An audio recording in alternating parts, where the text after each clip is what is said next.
Hi. Welcome back to Berg Mountain and our course covering Estoiles of Liberty in Angelo-American literature. In this session we cover Providentialism and a Mayflower compact, as certainly there were more. Won't you come along with us? First, Estoile of Liberty I. Providentialism and a Mayflower compact. John Carver, less than or equal to 1584, 1621. Rewinding prior to revolutionary times, a leap of faith in a new world with nothing but what one grows, the pitch-black silent darkness of night and an unknown number of natives. Anything had to be better than their current situation, or they preferred better for their posterity, wanting to watch them be fruitful and multiply, instead of sending young men to war destined never to return. We just scratch the surface on the horrors of war, when written, because it is just said to see what we do to those disobedient. On the Mayflower many knew what could be done with some land, a plow, and the benefits of a harvest. Without Harwich mariners, the Mayflower, the providence of pilgrims and will of puritans like Richard Moore, the Mayflower compact wouldn't be nor us here today. Harwich was run by mariners who in the 16th and 17th centuries primarily exported wool cloth for finishing in Holland, but like Plymouth riches magnified from the pillage of Spanish ships of the Armada.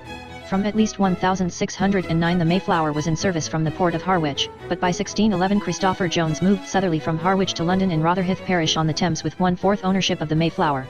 Commerce propelled shipping wherefrom Jones and Robert Child, also 1/4 owner, Thomas Weston in 1620 chartered the Pilgrim Voyage, which departed from London in July of the same year with about 50 pilgrims and around 14 officers and crewmen in 1620 for Southampton to meet the Speedwell and those Puritan. The Speedwell came from Holland with those contingent from Leyden, where from Southampton both were to make the voyage. The Speedwell after departure on the transatlantic journey was found unseaworthy, where both returned docking in the port of Plymouth, and with repairs ineffective some chose to reboard the Speedwell for Holland. The boat, with around a 98 feet wide deck and about 117 feet from stern to bow, was a Dutch cargo fluid with 4 decks in its hull. With a mast of at least 49 feet high, a boom of about 25 feet, a barrel-sized crow's nest and a burgee which may have been a crimson double pendant flag. I'd have a SS centered on the top pendant with the bottom pendant in cream, but probably a cross. Pilgrims embarking to rendezvous with Puritans in Southampton from Holland on the Speedwell destined for Providence II. Puritans, still determined, chose to board the Mayflower with pilgrims, where from Plymouth they embarked for the New World, with a fresh start, marked by Providence and to destinies unknown. Pilgrims and Puritans differ in that pilgrims were separatists or Brownists who fled religious persecution, while Puritans were missionaries dedicated to spreading the word to those considered savage. Believing churches were true voluntarily democratic congregations, congregational churches were first so called in the New World. With now, then, 102 passengers, around 37 officers and crewmen and the captain Christopher Jones, the Mayflower departed September 6 of the Julian calendar from Plymouth, Devon, to land on Plymouth Rock. Fighting the gales of sea for 66 days on a ship prone to wear and tear and passengers with health scurvy to boot, the ship anchored on November 11 in Cape Cod's Bay, closest to the now Provincetown. The Pilgrims would settle outside Provincetown in what is now known as Plymouth, where Captain Jones and most his crew would weather the coming winter. Most his crew would weather the coming winter. Welcomed aboard the vessel were the Moore siblings, ages 8, 7, 6 and 4. Allegedly born of adultery by Catherine, the wife of Samuel Moore, they escaped aboard the Mayflower together, Eleanor, Jasper, Robert, and Mary. As the only Moore sibling to survive the winter of the voyage, Richard would marry 3 times, was fruitful and multiplied. Christian Hunter, who with him 7 children were born.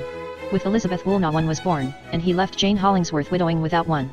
Surviving the first winter, battling scurvy, plowing, and planting would yield a first harvest, with the 53 surviving and close to 93 Wampanoag natives fellowship referred to as the first Thanksgiving.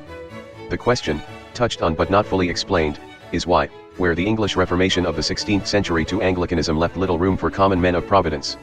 As relentless as Catholicism and Lutheranism, Anglicanism was to pilgrims, surely. The Bohemian Revolt in 1618, sparked by the Third Defenestration of Prague, began a 30 Years' War. James I wouldn't even support his son-in-law, the Elector Palatine, Frederick B. Though war in England wasn't then, persecution was, and the printing press brought Western Europe closer together. Whether Catholic, Lutheran, Anglican, Calvinist, Zwinglian, or etc. mattered little to orders of one's king. All Englishmen, theoretically, are derivatives of a king, so at home autonomous, domestic subjects, foreign empirical, and stationed so colonels. Prior to disembarking, the agreement between the settlers of New Plymouth, better known as the Mayflower Compact, was written, credited to John Carver, Plymouth's first governor. It was signed November 11, 1620 on the Julian calendar by 41 men, which gave the body purpose constituting their collective behavior. On March 22, 1621, Carver managed a peace treaty with Massasoit, leader of the Wampanoag, which would last over 50 years. Order of the Garter ensured records of live births, where uncertainty of Carver's is proof of absence church records. Then human taxonomy was enforced through marriage, where without breeding was impossible except through rape, as none preferred another born in a manger. So, to control the pet population, male bastards and orphans were of 3 types, sons of guns, sons of nuns and sons of witches, Mitches, but all destined for the front lines of battlefields. From battle men earned nobility and were granted lands, titles, the dignity to marry and subsequently breed. Liberty or death led lots to Valhalla, while most fared well. From Harwich mariners of the Mayflower afforded pilgrims providence, and Puritans like Richard More his will be done, as providence may have never been and the Mayflower compact wouldn't be. We take for granted providence and the liberty owed free will which wasn't under any king. Far removed from sovereignty and nobility or the papacy, autonomous, as the laws of nature and man came in conflict, in the New World men found providence. That's all the information we have for you at this time. We hope you all gained a more comprehensive understanding. Next session we cover the fundamental orders of Connecticut. We trust we will see you there. Thank you for your time and consideration.